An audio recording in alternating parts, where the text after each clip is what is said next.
believe in no-hitter jinxes? Definitely. I mean, that's a baseball thing. I think everybody believes in no-hitter jinx. I try to keep it as routine as possible so that nothing changes.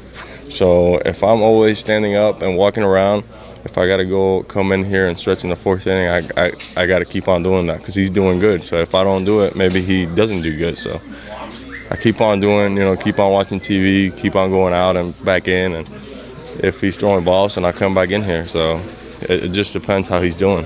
No, I don't think so. No, I do not believe in it. That's not to say, though, that during the course of a no-hit bid, I did consistently. I consistently did the same thing in between innings, whether I was a spectator or whether it was me pitching. And the only time I really got close was into the seventh inning in Minnesota, but I do not believe in no-hit jinxes.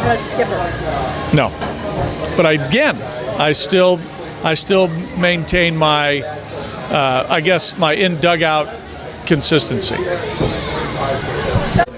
Yes, of course. It's real.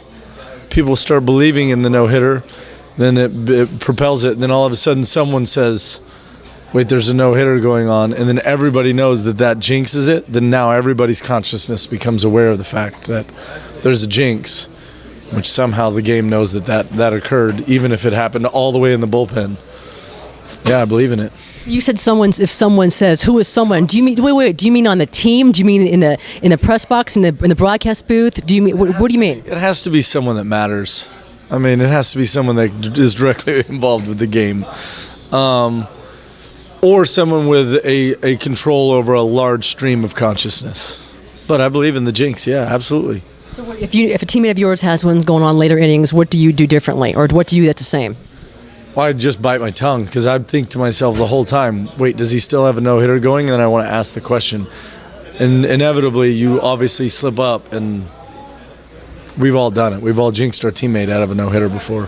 But I didn't do it last night. That was my fault. It was probably Jerko's fault because he just should have caught that ball, but I'm just kidding.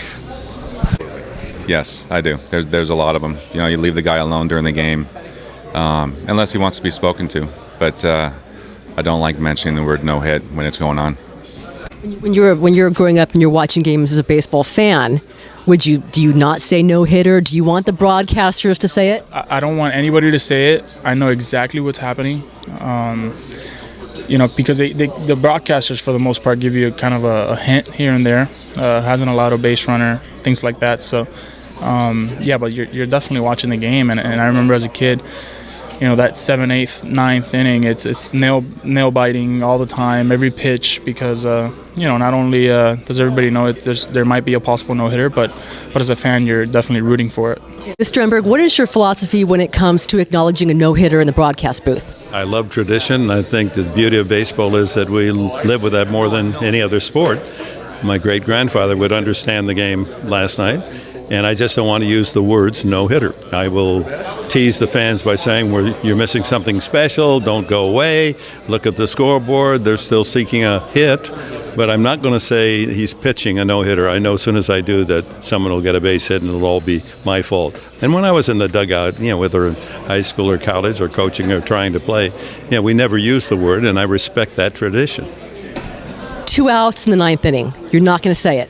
Well, at that point, I'll let the crowd say that because they're going to be, and that's what happened with Lincecum in the no-hitter last year. Mark and I just were as quiet as possible. We didn't need to say a word. Let each pitch speak for itself. The crowd's going crazy, and you have to be really a baseball idiot not to recognize that something very special is on the line.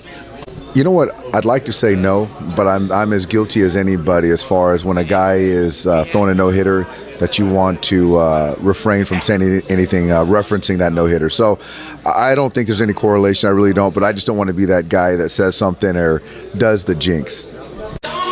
No. Nope, I don't believe in it. Well, that depends. If you're talking about it, absolutely. Yeah, I would never say anything about it when I'm playing. So hopefully we can get one of those under our belt. I really believe this. There's not even a gray area where if it's on radio I mean, television, you have the totals, the line score. Maybe if you don't want to say anything, that's one thing. It's silly in the first place. We're not players. We're not on the bench. We're not in the dugout. It's our job to inform people what's happening. So especially on radio, it has to be you're their eyes and ears. What's happening? And what's happening is the guy has a no-hitter. Whether it's the 6th, the 7th, the 8th, or 2 batters or a batter away, you've got to mention it. And fans and others who think that you're jinxing him, there is no jinxing. You can't. Nobody has the power to jinx anybody in a broadcast booth. You have to tell them this guy is pitching a no-hitter. So flat out no-hitter. You're not going to say, oh, he hasn't allowed a hit. You will specifically say no-hitter. No question. No question. And I'm sure it upsets some people, which is silly, and I don't care, because they're wrong. Our job is to be the ticket to the ball game for the people who are not at the ball game, and a no-hitter is a huge story. You can't dance around it or make oblique comments like, gee, there haven't been any base runners and stuff like that. No. You have to tell.